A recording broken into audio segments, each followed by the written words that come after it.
और अपनी अगली खबर की ओर बढ़ते हैं। दिल्ली के अस्पतालों में इलाज पर सीएम के फैसले को उपराज्यपाल ने पलट दिया है। दिल्ली के बाहर के लोगों का भी दिल्ली के अस्पतालों में इलाज होगा।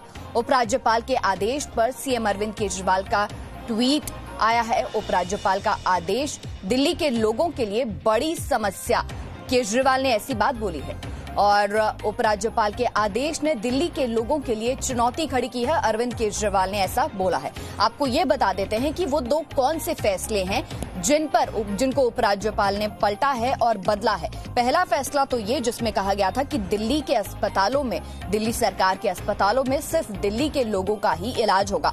और दूसरा फैसला ये था कि एसिम्प्टोमेटिक केसेस, यानी कि वो केसेस जिनमें लक्षण नहीं है, वो मरीज जिनमें लक्षण नहीं है, उनको टेस्ट की जरूरत नहीं है। और इन दोनों फैसलों को अब बदल दिया गया है।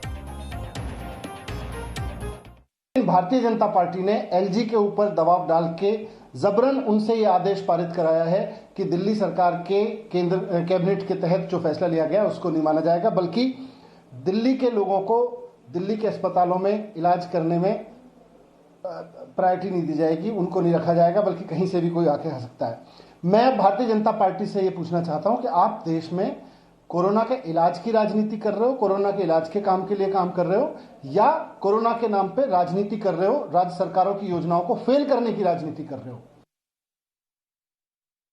दिल्ली के मुख्यमंत्री, दिल्ली सरकार अपनी नाकामियों को छुपाने के लिए इस तरह की हथकंडे अपना रही थी। वो सभी आदेश माननीय उपराज्यपाल जी ने निरस्त कर दिए हैं। इससे जनता को बहुत राहत मिलेगी और मैं मुख्यमंत्री साहब से अपील करना चाहता हूं कि वो धरातल पर काम करें, लोगों का इलाज हो, जिससे कि लोगों के अंदर जो डर और भय का माहौल खत्म हो सके। हमारे संवाददाता अश्विनी गुप्ता हमारे साथ जुड़ चुके हैं। अश्विनी, जो फैसला दिल्ली सरकार को लेना चाहिए था उसके उलट उन्होंने पहले फैसला ले लिया, और जब वो फैसला उपराज्यपाल ने बदल दिया तो इतनी बौखलाहट क्यों दिख रही है? देखिए, दिल्ली सरकार ने एक सर्वे करवाया था और उसके बिहाफ पर अरविंद केजरीवाल ने यह दावा किया था कि सर्वे में उन्होंने दिल्ली के लोगों से पूछा कि भाई दिल्ली के अस्पताल में किसका इलाज होना चाहिए, तो 7.5 लाख के आसपास इनको दिल्ली के लोगों के सुझाव मिले, जिसमें 90% लोगों ने ये कहा कि दिल्ली के अस्पतालों में सिर्फ दिल्ली के लोगों का इलाज होना चाहिए। ऐसा दिल्ली सरकार की तरफ से दावा किया गया था। लेकिन उपराज्यपाल ने जो कल आदेश जारी किया है, जो डीडीएमए की तरफ से आदेश जारी किया गया है, जिसके कि चेयरमैन उपराज्यपाल है, उसमें ये साफ तौर पे कहा गया है कि सुप्रीम कोर्ट का ये आदेश है कि राइट टू हेल्थ जो है उसको डिनाई नहीं किया जा सकता इस बेसिस पे कि कोई आदमी कहां पर रहता है, और इसको देखते हुए इस आदेश को इम्प्लीमेंट नहीं किया जा सकता है। और इसीलिए इस आदेश को एलजी ने रद्द किया और दिल्ली के जो अस्पताल है उसमें सभी के लिए इलाज की व्यवस्था फिर से शुरू कर दी गई है। और ये भी साफ तौर पर इसमें कहा गया है कि अगर कोई अस्पताल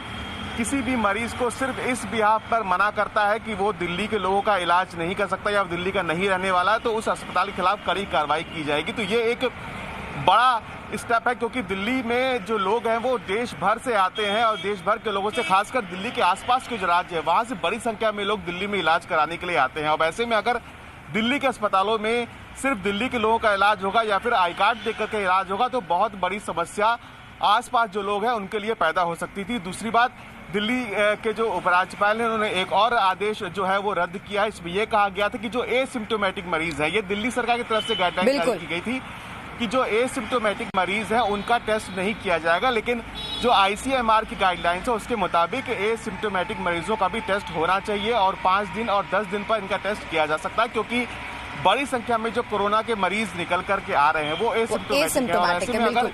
अश्विनी, आप हमारे साथ जुड़े रहिए। हम अपने दर्शकों को एक और बड़ी खबर बता दें। दिल्ली में कोरोना संकट पर अहम बैठक होगी आज। दिल्ली डिजास्टर मैनेजमेंट अथॉरिटी की आज अहम बैठक होगी। आपको बता दें, दिल्ली डिजास्टर मैनेजमेंट अथॉरिटी के चेयरमैन की कोरोना संकट पर बैठक होगी और दिल्ली के उप मुख्यमंत्री मनीष सिसोदिया बैठक में शामिल होंगे। कोरोना पर नियंत्रण के लिए बैठक में बड़ा फैसला संभव है। जिस तरह से देश की राजधानी दिल्ली में दिन प्रतिदिन कोरोना के मामले बढ़ते जा रहे हैं, उसको देखते हुए ये बैठक होगी और कोरोना पर किस तरह से नियंत्रण किया जाए, किस तरह से जो संक्रमण फैल रहा है उसको कम किया जाए, उस पर ये बैठक होने वाली है। हमारे संवाददाता अश्विनी गुप्ता से सवाल ले लेते हैं। अश्विनी, ये बैठक होने वाली है डिजास्टर मैनेजमेंट की, तो किस तरह का फैसला और किस तरह की चर्चा इसमें हो सकती है?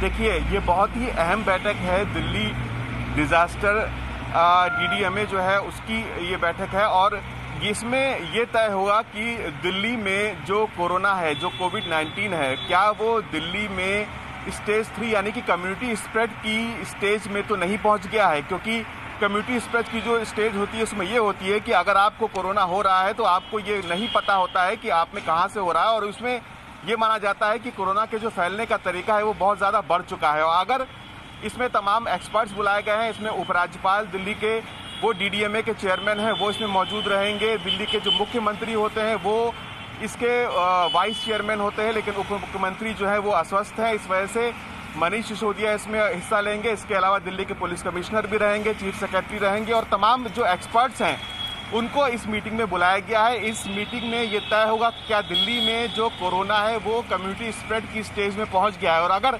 ये तय हो जाता है कि दिल्ली में कोरोना कम्युनिटी स्प्रेड की स्टेज में पहुंच गया, तब फिर आप सोचिए कि जितने भी इंतजाम किए गए हैं दिल्ली में वो सारे के सारे एक तरह से एक्सपायर हो जाएंगे, पुराने हो जाएंगे। तय नए तरीके से पूरी प्लानिंग करनी पड़ेगी, नए तरीके से सारे इंतजाम करने पड़ेंगे और फिर उसके बाद दिल्ली में जो स्ट्रेटजी है कोरोना को लेकर के वो पूरी तरह से चेंज करनी पड़ सकती है। ये स्ट्रेटजी क्या होगी और किस तरह से बदलाव किया जाएगा ये कह पाना अभी मुश्किल है, लेकिन ये काफ़ी अहम बैठक है खासकर दिल्ली को लेकर के। और अगर दिल्ली में ये तय होता है, ये साबित होता है कि कोरोना कम्युनिटी स्प्रेड की स्टेज में है, तब फिर इसका असर कहीं ना कहीं आसपास के राज्यों पर भी ज़रूर पड़ेगा।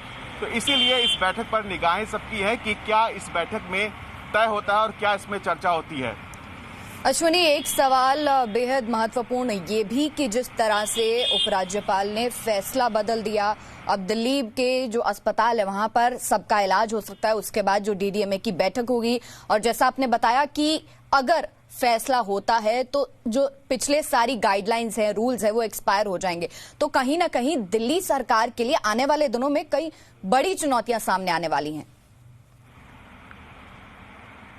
बिल्कुल, देखिए, बहुत बड़ी चुनौती दिल्ली सरकार के लिए होगी, क्योंकि दिल्ली सरकार एक तरह से अपने आप को सेव करने की कोशिश कर रही थी इस फैसले के जरिए कि दिल्ली के लोगों का इलाज हो, लेकिन मानवता के नजरिए से अगर देखा जाए और जो सुप्रीम कोर्ट की गाइडलाइंस है, जो सुप्रीम कोर्ट के फैसले हैं, उसके हिसाब से देखा जाए ये फैसला सही नहीं था। इसलिए उपराज्यपाल ने इस फैसले को पलटा और दिल्ली के अस्पतालों में सभी का इलाज करने की सुविधा फिर से शुरू की है। लेकिन ये जो कम्युनिटी स्प्रेड की को लेकर के जो मीटिंग हो रही है ये दिल्ली के लिए काफ़ी अहम है, क्योंकि दिल्ली में हम देख रहे हैं कि पिछले कई दिनों से जो मामले हैं कोरोना के वो बहुत तेजी से बढ़ रहे हैं। पिछले अगर हम 10 दिन से ज़्यादा की बात करें तो लगातार 1000 से ज़्यादा मामले दिल्ली में आए हैं। एक दिन यहाँ पर 1513 मामले भी आए थे। तो दिल्ली में जो कोरोना के मामले हैं वो लगातार बढ़ रहे हैं, जो मौतें कोरोना की वजह से हो रही हैं वो भी लगातार बढ़ रही हैं। अब ऐसे में इस बात का खतरा जरूर दिल्ली में है कि क्या दिल्ली में जो कोरोना है वो कम्युनिटी स्प्रेड की स्टेज में पहुंचा है या नहीं पहुंचा है। हालांकि जो आज मीटिंग होगी उसमें ये तमाम बातें तय हो पाएंगी। अश्विनी, तमाम जानकारी के लिए आपका बहुत बहुत शुक्रिया। और दिल्ली सरकार के लिए आने वाले दिनों में बड़ी चुनौतियां सामने आने वाली हैं और फिलहाल आज की बड़ी खबर यही कि आज DDMA की बैठक होगी। फिलहाल यहाँ एक ब्रेक के लिए रुक रहे हैं, लेकिन ब्रेक के बाद खबरें और भी होंगी। No signal, no worry. Presenting Zee News app with live TV, latest updates and expert opinion. Available on Google Play and App Store. Download it now.